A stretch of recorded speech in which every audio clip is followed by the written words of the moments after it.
नमस्कार, आप सभी का स्वागत है। Indian national movement lecture number 33 है। आज हम हिंदुस्तान सोशलिस्ट रिपब्लिकन एसोसिएशन के बारे में पढ़ेंगे। बच्चों मैं बता दूं, हमने जो दूसरे चरण में क्रांतिकारी घटनाएं हुई थी ना, वो शुरू किया हुआ है। क्रांतिकारी राष्ट्रवादी आंदोलन सेकेंड फेज, शुरुआत मुख्य तौर पर 1924 से 1946 के बीच में ये होगा। ठीक है, अब सबसे पहले आपने देखा कि HRA हिंदुस्तान रिपब्लिकन एसोसिएशन की स्थापना हो गई है, जिसमें सचिंद्र नाथ सन्याल, बिस्मिल, जो हमारे राम प्रसाद बिस्मिल थे और बड़े बड़े जो लीडर थे उनके बारे में आपने पढ़ लिया। अब उस HRA ने, अर्थात हिंदुस्तान रिपब्लिकन आर्मी कहिए या एसोसिएशन कहिए, उन्होंने क्या किया? उन्होंने काकोरी जो ट्रेन एक्शन था 9 अगस्त 1925 में हुआ था, वो किया। आपने देखा बड़े बड़े लोगों को जेल में बंद कर दिया गया था, तो वो ऑर्गेनाइजेशन लगभग टूट गया था। चंद्रशेखर आज़ाद उसमें से बचे हुए थे, भगत सिंह, ये सब बड़े बड़े लीडर भी बचे हुए थे। तो उसके बाद 1928 में चंद्रशेखर आज़ाद ने दिल्ली के अंदर फिरोज शाह कोटला मैदान है, वहाँ पर बड़े बड़े लीडरों को इकट्ठा किया और एक उसी के जैसा एक नया ऑर्गेनाइजेशन बनाया। नाम वही था, बस सोशलिस्ट जोड़ दिया, हिंदुस्तान सोशलिस्ट रिपब्लिकन एसोसिएशन।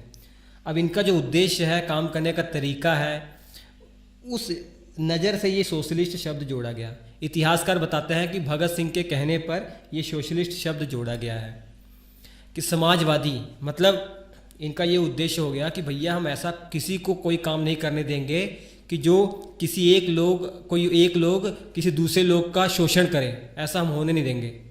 ऐसा हम होने नहीं देंगे कि अंग्रेज हमारा शोषण करें। ठीक है, एक ही समाज में रहकर कोई एक व्यक्ति दूसरे व्यक्ति का शोषण करे, ये हम बर्दाश्त नहीं कर पाएंगे। तो चंद्रशेखर आज़ाद ने 10 सितंबर 1928 को फिरोज शाह कोटला मैदान में बड़े बड़े जो क्रांतिकारी थे उनको इकट्ठा किया और एक Hindustan Republican socialist Republican association की स्थापना हुई। सदस्य मुख्य तौर पर भगत सिंह, सुखदेव, राजगुरु, इन तीनों का तो एक साथ नाम सबको याद होगा। 23 मार्च 1931 को तीनों जने को फांसी हुई थी। फांसी की डेट भैया 24 मार्च निश्चित की गई थी। इतना डर, इतना खौफ इन क्रांतिकारी लोगों का था, इन देश के हीरो का था, नेशनल हीरो का था, कि अंग्रेजों ने रातों रात इनको फांसी दे दी। और इतना डर था कि भैया, उस समय इतना डर था, कोई सोशल मीडिया नहीं था, इतना डर था कि रातों रात फांसी देकर फिरोजपुर पंजाब में पड़ता है ना, वहाँ पर इनको जला कर सोच रहे थे कि सतलुज नदी में फेंक देंगे इनकी बॉडी को, किसी को देंगे नहीं। देख लीजिए, इतने क्रूर थे वो।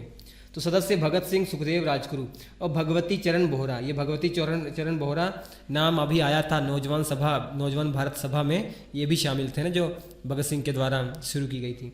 और बटुकेश्वर दत्त, ये भगवती चरण बोहरा बहुत इंपॉर्टेंट है, अभी देखिएगा इनका नाम आएगा आगे। मुख्य उद्देश्य क्या भैया? क्रांतिकारी मार्ग पर चलकर भारत में समाजवादी गणतंत्र की स्थापना करना, ये मुख्य उद्देश्य था। और भी उद्देश्य थे, लेकिन मुख्य उद्देश्य ये था। अब जो हिंदुस्तान सोशलिस्ट रिपब्लिकन एसोसिएशन, ये संगठन जो बना ना, इन्होंने ये 3 काम किए मुख्य तौर पर। 3 घटनाएं हैं जो आपको पढ़नी है। सबसे पहले सैंडर्स की हत्या। सैंडर्स की हत्या 1928 में हो जाएगी, जब लाला लाजपत राय जी के सिर पर लाठीचार्ज होता है ना, उनकी मृत्यु हो जाती है। उसी का बदला लिया था ये सैंडर्स की हत्या करके। हालांकि मारना तो किसी और को चाहते थे, स्कॉट को, लेकिन मार दिया सैंडर्स को। लेकिन ये भी शामिल था, बताऊंगा सारी कहानी। अब ये हो गया। उसके बाद सेंट्रल लेजिस्लेटिव जो बम कांड हुआ था 1929 में, जो केंद्रीय विधान जो परिषद है, इसकी बैठक हो रही थी 1929 में दिल्ली के अंदर। सदन चल रहा था, जैसे हमारे यहाँ लोकसभा का सदन चलता है, वैसे चल रहा था। उसी में 2 बम फेंके गए थे, खाली जगह पर फेंके गए थे। और ये सेंट्रल लेजिस्लेटिव, ये बम कांड, ये पढ़ना आपको। उसके बाद लाहौर षड्यंत्र केस 1929। देखिए मैं कहानी बताता हूँ।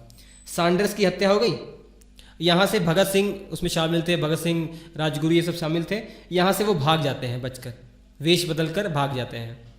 ठीक है, उसके बाद भगत सिंह ही और बटुकेश्वर ये सेंट्रल असेंबली में बम फेंकते हैं। इनको गिरफ्तार कर लिया जाता है। बम फेंकने के चक्कर में, बम फेंकने के कारण इन पर जब केस होता है, मुकदमा होता है, तो इनको आजीवन कारावास हो जाता है। लेकिन बाद में इनको फांसी चढ़ाने के लिए इनके जो पुराने केस हैं वो भी फड़ोले जाते हैं। पुराना केस मतलब जो सैंडर्स की हत्या की थी इन्होंने 1 साल पहले, वो भी केस दोबारा खोल दिया गया। एक सज़ा इनको मिल चुकी है, सज़ा मिल चुकी है कि आजीवन कारावास इनको मिल चुका है, लेकिन बाद में इनको फांसी पे चढ़ाने के लिए पुराने केस ढूंढे जाते हैं और इन्हीं के साथ का एक व्यक्ति होता है जो इनके साथ दगाबाजी कर देता है। इस कारण से लाहौर में केस दोबारा से चलता है और इसी को लाहौर षड्यंत्र केस कहा जा रहा है।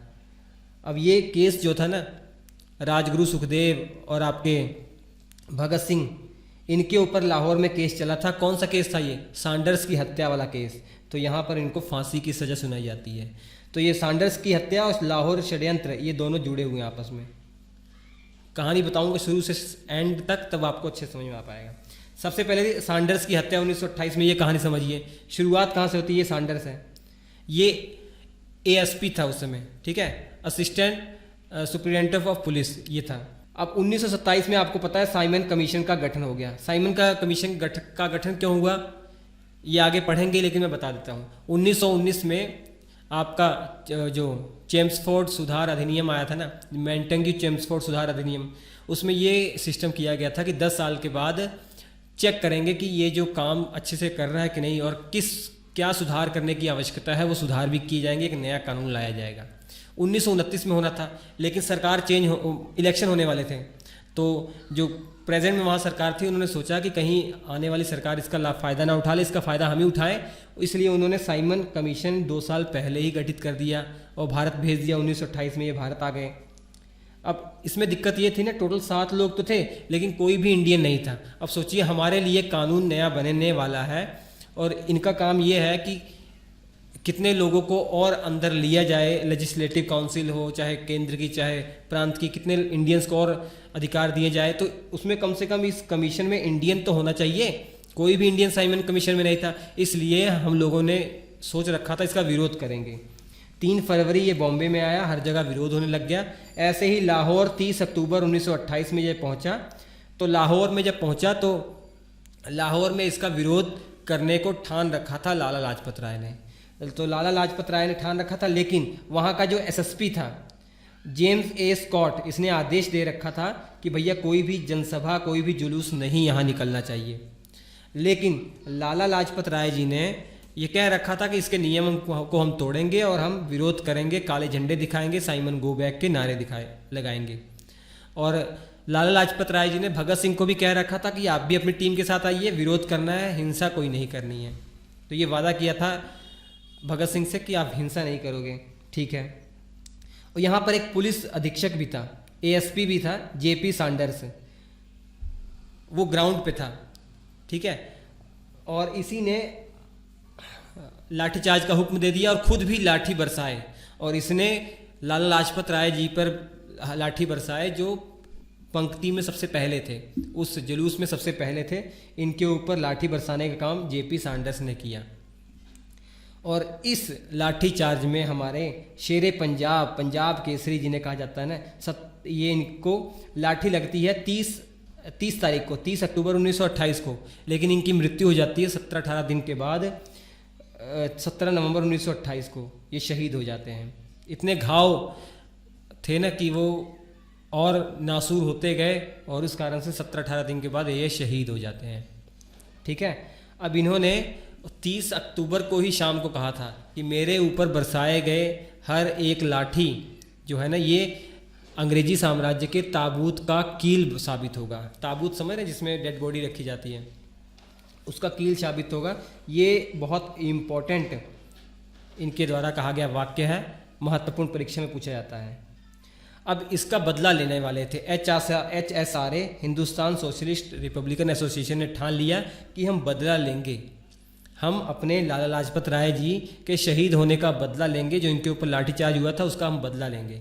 तो बदला लेने का ठाना था। इन्होंने सोचा था कि हम स्कॉट को मारेंगे, जो एसएसपी था स्कॉट, बड़ा अधिकारी, उसको मारेंगे। लेकिन गलती से ये पा जाते हैं सैंडर्स को। सैंडर्स को मारने के बाद भी उतने ही खुश होते हैं, क्योंकि मेन जो जिसने डंडे बरसाए थे वो तो सैंडर्स ही था। अब HSRA के 4 मेंबर को चुना जाता है ये काम करने के लिए, भगत सिंह, राजगुरु, चंद्रशेखर आज़ाद और जय गोपाल। ये जो जय गोपाल नाम याद रखिएगा, यही बन जाते हैं गवाह। जब हम पढ़ेंगे लाहौर षड्यंत्र ना, यही गवाह बन जाते हैं, यही गवाही दे देते हैं। इस कारण से उनको फांसी की सज़ा भगत सिंह, राजगुरु, सुखदेव को हो जाती है। ये बता देते हैं कि मैं भी वहाँ पर शामिल था, मैंने ही इशारा करके बताया था सैंडर्स की हत्या करने का, और सैंडर्स की हत्या ये राजगुरु जी ने और भगत सिंह ने की थी, ऐसा इसने गवाही दे दी जय गोपाल ने। इस कारण से इनको जो आजीवन कारावास पहले मिला हुआ था, तो दोबारा से इनके ऊपर मुकदमा चला और इनको फांसी की सज़ा सुना दी गई थी। चंद्रशेखर आज़ाद ने चनन सिंह को गोली मार दी थी। चनन सिंह उस समय कांस्टेबल जो इनका पीछा कर रहे थे, 2-3 कांस्टेबल पीछा कर रहे थे, और उसी में चंद्रशेखर आज़ाद ने गोली मार दी थी चनन सिंह की। तो चनन सिंह भी मारा गया था, और इसके अलावा जो ASP है वो मारा गया, एक और कांस्टेबल अंग्रेज था वो मारा गया था। और सैंडर्स की हत्या भैया देख लीजिए कब हुई है, 17 दिसंबर 1928 को। ये देख लीजिए, जस्ट एक महीने बाद 17 नवंबर को पंजाब केसरी या शेरे पंजाब शहीद होते हैं, और उसी के एक महीने बाद 17 दिसंबर को सैंडर्स की हत्या कर दी जाती है। अब सैंडर्स की हत्या हो गई, लाहौर में पूरा कर्फ्यू लगा दिया गया, लेकिन लाहौर से भेष बदलकर यहाँ से निकल जाते हैं, कोई गिरफ्तारी नहीं होती है। भगत सिंह जो है ना, एक NRI का रूप धारण करते हैं, एक अंग्रेजी जैसे जो इंडिया के जो कई लोग थे ना विदेश में रहते थे, वो विदेशी पहनावा पहनते थे, कनाडा में रहते थे, तो वैसे ही NRI का वेश इन्होंने धारण किया। और दुर्गा भाभी थी, दुर्गावती इनका नाम था, ये भगवती चरण की ही वाइफ थी। भगवती चरण बोहरा भी नाम आया था ना, नाम भूले तो नहीं आपने, नौजवान भारत सभा में इनका नाम आया था, उन्हीं की ये वाइफ थी। तो इनका एक बेटा था सचिन, तो इनके साथ ये लाहौर से निकल जाते हैं और चले जाते हैं बंगाल। कुछ दिन बंगाल रहते हैं, फिर वापस आ जाते हैं। और इन्हीं के साथ राजगुरु जो थे ना, वो इनके नौकर बन के, नौकर का रूप धारण करके, वो सामान वामान ढोने वाला, वो चले जाते हैं। और चंद्रशेखर आज़ाद भी बाबा का भेष बदल कर वहाँ से निकल जाते हैं। तो ये सब हो जाता है, ठीक है। तो ये अभी कौन सा कांड हुआ बताइए? अभी तो सैंडर्स की हत्या हुई है और पकड़े नहीं गए हैं। अब लगभग 1 साल हो जाएगा, उसके बाद एक और कांड करने वाले हैं। वो कौन सा कांड करने वाले हैं? असेंबली में बम फेंकने वाले हैं। यहाँ पर भगत सिंह जाएंगे और बटुकेश्वर दत्त जाएंगे। भगत सिंह और बटुकेश्वर दत्त जाएंगे। ये अगले वीडियो में पढ़े तब और मज़ा आएगा, क्योंकि मैं चाह रहा हूँ कि असेंबली बम कांड, उसके बाद लाहौर षड्यंत्र केस, वो एक साथ पढ़ लें तो अच्छे से हो जाएगा, ठीक है। अभी तक आपने क्या पढ़ा? अभी तक आपने सैंडर्स की हत्या पढ़ी, कैसे सैंडर्स की हत्या की गई। अब सैंडर्स की हत्या करने के बाद फिर से HSRA, Hindustan socialist Republican association, ये प्लान बनाएगा। ये प्लान भगत सिंह का ही होता है, ये इन्हीं की सोच होती है कि हम केंद्रीय विधान परिषद में बम फेंकेंगे, लेकिन कोई मारेगा नहीं वहाँ पे, हम खाली जगह पर बम फेंकेंगे, उसके बाद पर्चे बांटेंगे जिस पर हम कुछ मैसेज देने का प्रयास करेंगे। और ये मैसेज देने का प्रयास करेंगे कि भैया ये जो सरकार है, अंग्रेजी सरकार बहरी हो गई है, अब इनको सुनाने के लिए बम फोड़ना ही पड़ेगा। उसके बाद खुद गिरफ्तार हो जाते हैं। तो ये गिरफ्तार हो जाते हैं। अब इनके ऊपर मुकदमा चलता है। तो मुकदमा क्या चलता है इनके ऊपर? इनके ऊपर मुकदमा बम फेंकने का, और जो उस समय जज बैठे हुए थे वहाँ पे, कई बड़े बड़े लीडर बैठे हुए थे, उनको मारने का झूठा मुकदमा लगाकर इनको, कि मतलब मारने का प्रयास इन्होंने किया है, तो झूठा मुकदमा लगाकर इनके ऊपर, इनको जो काले पानी की सज़ा हो जाती है, आजीवन कारावास हो जाता है, ठीक है, आजीवन कारावास हो जाता है। लेकिन कुछ दिन बाद जो पुराना मामला था, अंग्रेजी षड्यंत्र कर रहे थे कि इनको जल्दी जल्दी फांसी देनी चाहिए क्योंकि नेशनल हीरो बन चुके थे, तो उसके कुछ दिन बाद उनको सबूत मिलता है, कहीं से सुराग मिल जाता है कि भैया ये वही हैं जिन्होंने सैंडर्स की हत्या की थी, ठीक है। तो उसके बाद लाहौर षड्यंत्र केस, एक और केस लगाया जाता है इनके ऊपर, जिसके लिए इनको फांसी दे दी जाती है। वो अगले वीडियो में हम देखेंगे। तो ये अच्छा लगा होगा तो प्लीज़ लाइक कीजिएगा। अगले वीडियो में हम और भी इंटरेस्टिंग चीज़ पढ़ेंगे, ठीक है। सब्सक्राइब कर लीजिए, बहुत इंपॉर्टेंट नोट्स हैं, बहुत अच्छे नोट्स हैं, ये नोट कर लीजिएगा, ठीक है। हम आपसे मिलते हैं अगले एपिसोड में, तब तक के लिए नमस्कार।